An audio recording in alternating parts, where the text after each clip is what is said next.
Welcome to the Prayagraj institute Indian geography के video में हम लोग बात करेंगे आज नेचुरल रीजन्स ऑफ इंडिया और इसमें हम लोग डिस्कस करेंगे northern mountains, northern plains, peninsular प्लेटू और कोस्टल प्लेन्स एंड आइलैंड। इसमें हम लोग फैक्ट्स के बारे में भी बात करेंगे और एमसीक्यूज के बारे में। तो चलिए स्टार्ट करते हैं इस वीडियो को। According to continental drift theory the Indian mainland is a part of Gondwana land. अगर कॉन्टिनेंटल ड्रिफ्ट थ्योरी की बात मानी जाए तो इंडियन मेनलैंड जो है, जो आज हम इंडियन मेनलैंड जो भूभाग है, वह गोंडवाना लैंड का पार्ट था। अब ये बात आती है कि गोंडवाना लैंड है क्या। तो एक्चुअली में लगभग 22.5 करोड़ साल पहले, या ये कहा जाए 200 मिलियन ईयर्स साल पहले, पूरा जो लैंड मास था वो पेंजिया कहलाता था। ठीक, ये आप देख सकते हैं। और इसके बाद जो पानी वाला पोर्शन था वो पेंथालासा कहलाता था। क्या? पेंथालासा। ठीक है। तो ये कहानी थी आज से 22.5 करोड़ साल पहले। समय के साथ होता क्या है कि जो ये पेंजिया है वो दो भागों में डिवाइड हुआ। जो नॉर्दर्न पोर्शन है वो लॉरेशिया कहलाया और जो सदर्न है वो गोंडवाना कहलाया। तो इंडिया, यहाँ पे जो बात कही जा रही है, इंडिया इसी गोंडवाना, जो सदर्न पोर्शन वाला ये जो लैंड मास है, ठीक, इसी का पार्ट है। क्या? इंडिया।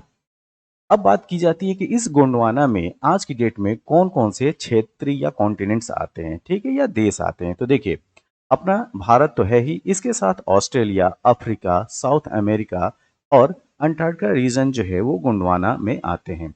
इसके साथ में लॉरेशिया की बात करें तो लॉरेशिया में आज की डेट में यूरेशिया, नॉर्थ अमेरिका, और अगर बात किया जाए गोंडवाना का, जो हमने यहाँ पे डिस्कस किया कि India, Australia, Africa, south America और रीजन्स ऑफ अंटार्कटिका आते हैं, तो आप इसको मैप में देख सकते हैं। ये है साउथ अमेरिका, ये है अफ्रीका, इंडिया, ऑस्ट्रेलिया और अंटार्कटिका। तो इस तरीके से लॉरेशिया और गोंडवाना विभिन्न प्लेटों में बट गया। तो आज की डेट में जो है वो मेजर प्लेट्स और माइनर प्लेट्स आप देखने को मिलेगा। ठीक है। अब इसके बाद, इस लैंड मास के बाद जो एक्वेटिक पोर्शन है वो पेंथालासा कहलाता है। क्या कहलाता है? पेंथालासा। आप इधर भी देख सकते हैं। ठीक। अब अब अगर बात किया जाए कि जो गोंडवाना लैंड है वो स्प्लिट, मतलब ये टूटना कब प्रारंभ किया, तो ये कहानी स्टार्ट होती है मिड मेसोजोइक एरा में। इन मिड मेसोजोइक एरा मतलब कि जुरासिक पीरियड के टाइम पीरियड, आज से लगभग 20 करोड़ साल पहले या 200 मिलियन साल पहले होता क्या है कि जो गोंडवाना लैंड है वो कई टुकड़ों में टूटना स्टार्ट होता है। और इन्हीं इन्हीं के ब्रेकडाउन से आप इस पिछली स्लाइड में देख सकते हैं कि India, Australia, Africa, south America और अंटार्कटिका रीजन का फॉर्मेशन हुआ है। South America, Africa, India, Australia और अंटार्कटिका। अब बात यह आती है कि अब इंडियन प्लेट टूटने के बाद वहीं पे फिक्स नहीं रहती है। ठीक। वो धीरे धीरे जो है वो उत्तर की तरफ, नॉर्थ की तरफ जो है वो मूव करना स्टार्ट करती है। ठीक है। और गोंडवाना से अलग होती है। अब देखिए, यहाँ पे देख सकते हैं ये 71 मिलियन साल पहले इंडिया की स्थिति थी। तो इंडिया की पोजीशन आपको कहाँ दिखाई पड़े? यहाँ पे दिखाई पड़े। ठीक है। अब बात आती है कि ये जो पोजीशन है क्या, यहाँ पे है इक्वेटर। ये है इक्वेटर, मतलब कि 0 डिग्री लेटीट्यूड। इक्वेटर के साउथ में 71 मिलियन साल पहले इंडिया यहाँ पे था। धीरे धीरे इस ये जो है खिसकना स्टार्ट हुआ उत्तर की साइड में। और इसकी जो खिसकने की रेट थी, ठीक, मूव करने की जो रेट थी, वो 16 सेंटीमीटर से लेके 5 सेंटीमीटर प्रति वर्ष थी। ठीक है। तो 16 सेंटीमीटर से लेके 5 सेंटीमीटर की रेट से वो ड्रिफ्ट होना स्टार्ट हुआ। और आज की डेट में ये यहाँ पे है। और ये स्थिति क्या है? इक्वेटर के नॉर्थ में है भारत। ठीक है। तो ये डिफरेंट डिफरेंट स्टेजेस हैं। ये जो है वो 71 मिलियन ईयर्स पहले का भारत की स्थिति थी। फिर 55 मिलियन ईयर्स पहले के ये भारत है। 38 मिलियन, या ये कहें 3.8 करोड़ साल पहले वाला भारत ये है। और ये आप जो देख रहे हैं ये स्थिति जो है वो 1 करोड़ साल पहले के भारत की है। और ये जो स्थिति देख रहे हैं ये जो है वो वर्तमान स्थिति है, जो करंट में भारत है। ठीक है। अब ये जब नॉर्थ की तरफ मूव कर रहा था इंडियन प्लेट, या ये कहा जाए इंडिया जो है सब कॉन्टिनेंट मूव कर रहा था, तो हम जैसा कि जानते हैं कि लॉरेशिया का यूरेशियन प्लेट जो है इधर थी, नॉर्थ में थी। ये जाके ये टकराएगा। ठीक है। तो धीरे धीरे मूव करते हुए consequently Indian plate moving towards north collided with bigger plate called Eurasian plate. तो जब कोई चीज ऑलरेडी यहाँ पे मौजूद हो और ये कोई चीज जो धीरे धीरे आते आते अगर आगे बढ़े, नॉर्थ की तरफ आ रही है, तो टकराना तो तय है। तो ये यूरेशियन प्लेट से टकराती है। अब बात आती है कि जब यूरेशियन प्लेट से ये टकराएगी तो टकराने के बाद कुछ चीज़ बनेगा और कुछ चीज़ बिगड़ेगा। तो देखिए अब इसकी कहानी स्टार्ट करेंगे हिमालय के निर्माण से। तो due to this collision the sedimentary rocks of the Tethys sea between the two plates folded and developed into the Himalaya and mountain regions of West Asia। तो देखिए जो नॉर्थ मूवमेंट था इंडिया का, और नॉर्थ मूवमेंट की वजह से जब यूरेशियन प्लेट से टकराता है इंडियन सब कॉन्टिनेंट प्लेट, तो रिजल्ट क्या आता है? रिजल्ट ये आता है कि हिमालयन रेंज के साथ साथ वेस्ट एशिया के माउंटेन रेंज का निर्माण होता है। ठीक है, फिर से सुनिए इस बात को। जो हिमा जो इंडियन सब कॉन्टिनेंट है यूरेशियन प्लेट से टकराती है, तो इसके टकराव से हिमालय और वेस्ट एशिया के पर्वत श्रृंखलाएं बनती हैं। इनको हम देख सकते हैं यहाँ पे। ठीक है, और ये वेस्ट एशिया की पर्वत श्रृंखलाएं हिंदू कुश वगैरह कुन्नुल माउंटेन्स। अब बात ये आती है कि ये जो हिमालय या जो वेस्ट एशिया के माउंटेन रेंजेस है, ये यूथ स्टेज में इनकी फॉर्मेशन होती है। इसी वजह से हिमालय को बोला जाता है कि हिमालय जो है वो एक न्यू फोल्ड माउंटेन है। ठीक है, हिमालय कैसा माउंटेन है? न्यू फोल्ड या यंग फोल्ड माउंटेन है। तो हिमालय के बारे में कहा जाता है यंग फोल्ड माउंटेन, क्योंकि इसका जो फॉर्मेशन है वो हाल फिलहाल में हुआ है। ठीक, और इतना भी हाल फिलहाल नहीं कि आप कह दें कि कुछ चंद वर्षों, ये लगभग 1 करोड़ साल पहले की बात है। अब ये जो हिमालय है इसके फॉर्मेशन में आप देखेंगे क्या, या ये कहा जाए कि हिमालय के स्ट्रक्चर में आपको देखने को क्या मिलेगा। तो विश्व की सबसे ऊंची चोटी भी जो हिमालय में है, जिसको हम लोग माउंट एवरेस्ट जानते हैं, तो हाई पीक देखने को मिलेंगे। डीप वैली जिसको गॉर्जेस बोलते हैं वो देखने को मिलेंगे, या महाखड्ड बहुत बड़े बड़े गड्ढे या गर्त। ठीक है, गॉर्जेस देखने को मिलेंगे, और फास्ट फ्लोइंग रिवर्स जो है आपको हिमालयन रेंज में देखने को मिलेंगे। इसके साथ में जो तराई रीजन है हिमालय का, ठीक है, तराई क्षेत्र जो है हिमालय का, उसमें आपको आर्टेशियन वेल्स मिलेंगे। ठीक है, फव्वारे वाले कुएं। अब बात ये होती है कि जैसा कि हम जानते हैं कि यूरेशियन प्लेट, ठीक, यूरेशियन प्लेट जब इंडियन सब कॉन्टिनेंट इंडियन सब कॉन्टिनेंट प्लेट मूव करते हुए नॉर्थ साइड में जा रही थी, तो बीच में होता है टेथी सी। तो टेथी सी के अपलिफ्टमेंट से, टेथी क्लिप्स के अपलिफ्टमेंट और पेंसिलर प्लेटू के सब्सिडेंस से एक जो है वो एक नॉर्दर्न फ्लैंक जो है वो क्रिएट होता है, या ये कहा जाए एक बहुत बड़ी बेसिन का निर्माण होता है। और इस बेसिन में हिमालय से बहने वाली जो नदियां हैं नॉर्दर्न नॉर्दर्न माउंटेन साइड से, या ये कहा जाए उत्तरी पर्वतीय क्षेत्र से जो आने वाली नदियां हैं वो अपने साथ जो है वो सेडिमेंट्स लाती हैं। और पेंसर प्लेटू की साइड से जो आने वाले नदियां हैं वो अपने साइड से जो है वो क्या लाती हैं? सेडिमेंट्स लाती हैं। और इन सेडिमेंट्स का ये जो लार्ज बेसिन है उसमें वो जमा करती हैं। अब इनके डिपोजिट से एक एलुवियल डिपोजिट इनके डिपोजिट से नॉर्दर्न प्लेन का फॉर्मेशन होता है। ठीक है, इसको देखिए फिर से समझिए। Due to upliftment of Tethys sea in the Himalaya and subsidence of the northern flank of the peninsular plateau resulted in the formation of a large basin. तो जो टेथी सी है, ठीक, हिमालय के टेथी सी के अपलिफ्टमेंट से और नॉर्दर्न फ्लैंक ऑफ पेनिनसुलर प्लेटू के subsidence से एक बहुत बड़ी जो है बेसिन बनती है। और इस बेसिन में हिमालयन रिवर और पेंसनर प्लेटू वाली जो रिवर है अपना सेडिमेंट्स डिपॉजिट करती चली जाती हैं समय के साथ। और इस एलुवियल डिपॉजिट की ही वजह से नॉर्दर्न प्लेन का निर्माण होता है, उत्तरी मैदान का निर्माण होता है। Next, geologically peninsular प्लेटू is the ancient part of earth surface. जो पेनिनसुलर प्लेटू है, ये आप देख रहे हो, ये है पेनिनसुलर प्लेटू का पोर्शन। ठीक है, इसमें हम मेघालय को भी ले लें जो कि इसका पेनिनसुलर प्लेटू का ही एक्सटेंशन है। तो ये जो पोर्शन है ये है पेनिनसुलर प्लेटू। आज की अगर बात की जाए तो अर्थ सरफेस का सबसे पुराना जो पार्ट है वो है peninsular प्लेटू।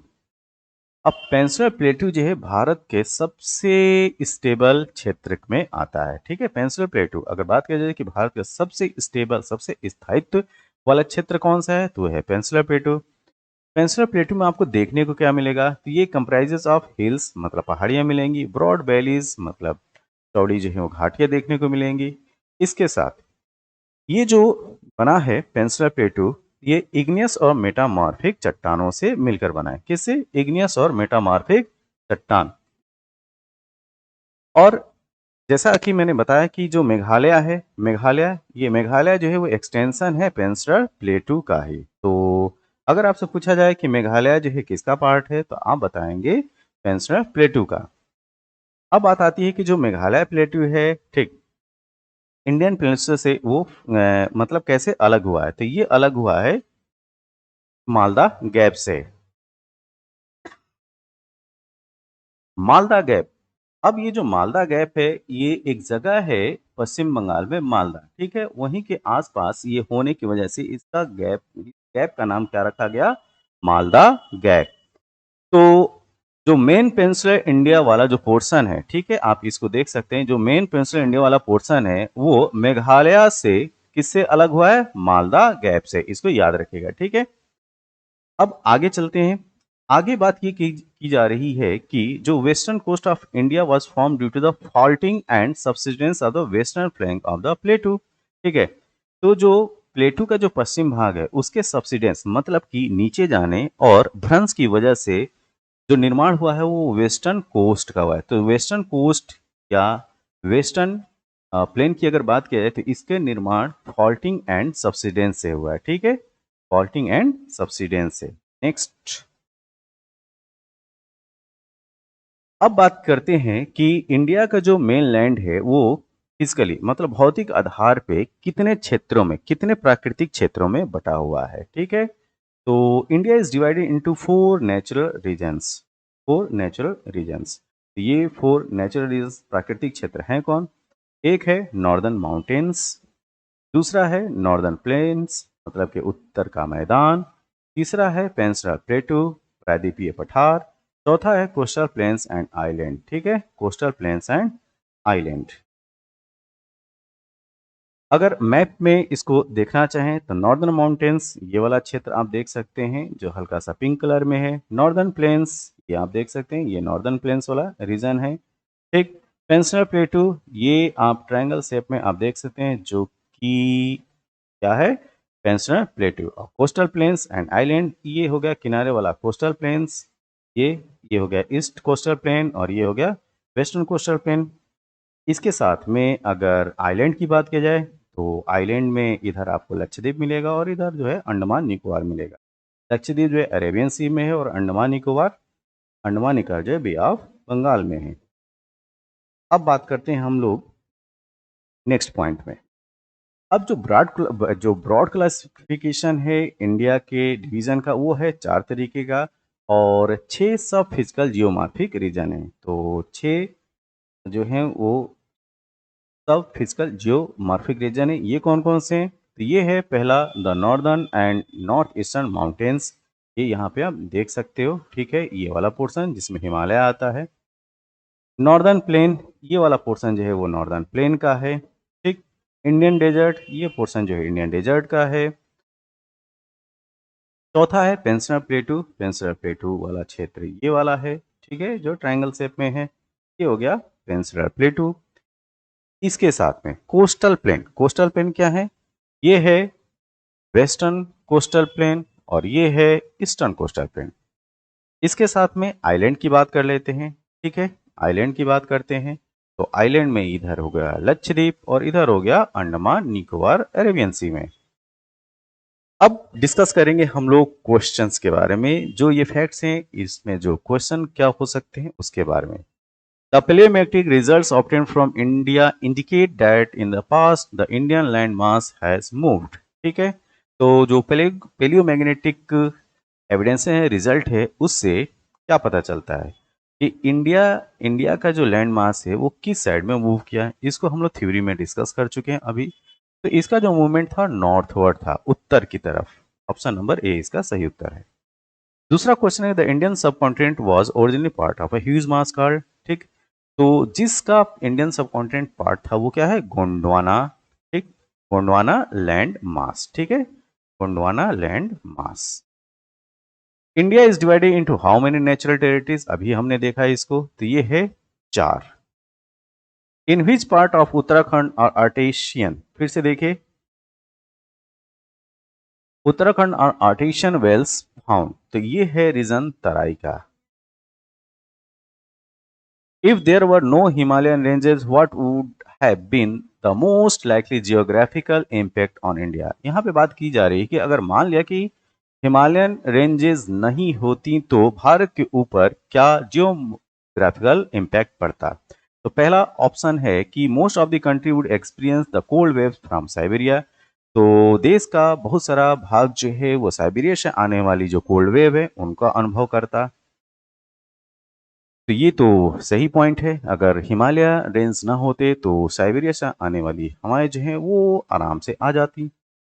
Indo Gangetic plain would be डिवोर्ड of such extensive alluvial soil, ये भी बात सही है, क्योंकि हिमालयन या नॉर्दर्न जो माउंटेन रेंजेस हैं वहां से आने वाली नदियां हैं अपने साथ अवसाद लाती हैं और उसको जो है वो डिपॉजिट करती हैं। इसी की वजह से जो है एलुवियल सॉइल का निर्माण हुआ है, या ये कहा जाए नॉर्थ का जो प्लेन है वो इन्हीं की वजह से बना हुआ है। तो ये बात भी सही है। The pattern of monsoon would be different from what it is at present, ये भी बात सही है। मानसून का जो है काफी ज्यादा रोल है हिमालय का जो है वो काफी ज्यादा रोल है मानसून को लाने में। तो इस हिसाब से जो सही उत्तर होगा 1, 2 and 3, option number D.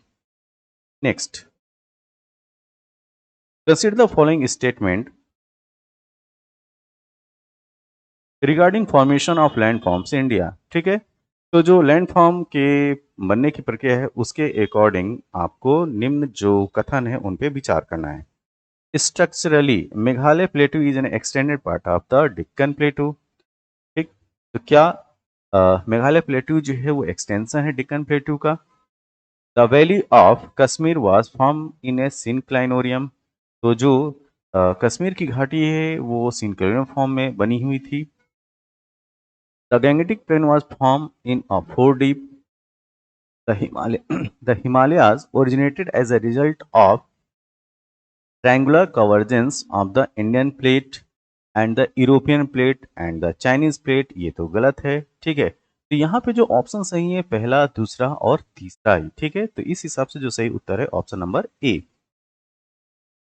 Which of the following statement is incorrect, आपको बताना है इन चार में गलत कौन है। ठीक है, तो गलत है the western coastline of India is form by the deposition process of the rivers, ये गलत है। ठीक है, फॉल्ट एंड सब्सिडेंस की वजह से वेस्टर्न कोस्ट लाइन का निर्माण हुआ है। ठीक है, तो इस प्रश्न में जो सही जाएगा, प्रश्न के हिसाब से इनकरेक्ट पूछा है तो incorrect option number C. Which one of the following geographical regions is the oldest in the country. ठीक है, सबसे पुराना क्षेत्र आपको बताना है अपने देश का। ठीक, तो ये है Indian peninsular plateau, option number C. Which of the following is a desert region, आपको बताना है कि डिजर्ट रीजन इसमें से कौन सा क्षेत्र है। जी हाँ, जो सिंधु रीजन है, सिंधु एरिया, यही जो है वो डिजर्ट रीजन है। अब यहाँ पे लिस्ट 1 दी गई है और लिस्ट 2 दी गई है जिसको आपको मैच करना है। ठीक है, तो डेक्कन ट्रेप्स कब बना है, ठीक है, आपको बताना है किस टाइम पीरियड में ये बने हैं। तो डेक्कन ट्रेप की जो फॉर्मेशन है वो फॉर्मेशन है क्रिटेशियस के इओसिन पीरियड में। ठीक है, क्रिटेशियस के इओसिन पीरियड में। तो ए का 3, वेस्टर्न घाट का निर्माण हुआ है लेट सीनोजोइक में, तो बी का 1, अरावली अरावली जो फॉर्मेशन है वो प्री कैम्ब्रियन टाइप की है। ठीक है, तो सी का 2, नर्मदा ताप्ती एलुवियल की जो फॉर्मेशन है वो है प्लिस्टोसिन। ठीक है, प्लिस्टोसिन में। तो इस प्रकार जो सही उत्तर है ऑप्शन नंबर बी इसका सही उत्तर है। राजस्थान डेजर्ट और Thar desert is the expanse of which of the following. ठीक है, ये आपको बताना है। तो ये है Pleistocene and recent deposit. Kuttanad, ठीक है, Kuttanad of Kerala is famous for, आपको बताना है ये किसके लिए फेमस है। तो ये फेमस है the region with the lowest altitude in India. अगर आपसे पूछा जाए कि भारत में सबसे सबसे नीचे वाला क्षेत्र कौन सा है, ठीक है, तो ये है Kuttanad of Kerala, option number B. यह वीडियो आपको कैसा लगा? जैसा भी लगा हो आप अपने सुझाव जो है कमेंट बॉक्स में जरूर दें। तब तक के लिए थैंक यू, धन्यवाद।